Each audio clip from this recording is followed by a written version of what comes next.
Well, because of the holiday shopping season, are you tending to swipe that credit card more? Oh, yeah, It's so painfully painful. so. I know, I know, right? We're probably all doing this more than we typically do. Yeah. We know that prices of really everything are still sky high, and that's leaving so many of us wondering if or when relief is coming. Right. Well, the Federal Reserve, which of course has a big impact on our economy, is meeting today for the last time in 2024. So let's get straight out to our Jamie Warren, who's been tracking inflation since the start of the year. Jamie, today's meeting could come with some good news, you're hearing.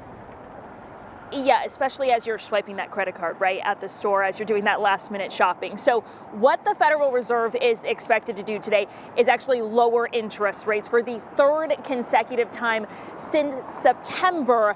And we're told by experts that is going to help you in some ways, but the overall impact, they say, is still going to be relatively small. So the biggest place that you're going to see some of these changes is when it comes to your credit card debt, if you have any, and also on a car loan if you're not already in some sort of locked-in rate. But another cut is only going to make your monthly payment maybe about $1 or $2 less on those two things. And we want to show you this as well, because look how far we still have to go. Interest rates for credit cards in 2021 were 16%. As of this week, they were 20%. Car loan rates have also doubled since that time. So Greg McBride, I spoke with him over at Bankrate. He kind of gave us this metaphor when it came to explaining just how long it's going to take for you to actually start feeling a difference. Interest rates took the elevator going up, but they're going to take the stairs coming down. In other words, they're coming down a lot slower than the pace that they went up in 2022 and 2023. You will see some relief as rates come down, but it's not going to be fast enough to really be meaningful without you continuing to keep the hammer down on paying down that debt aggressively.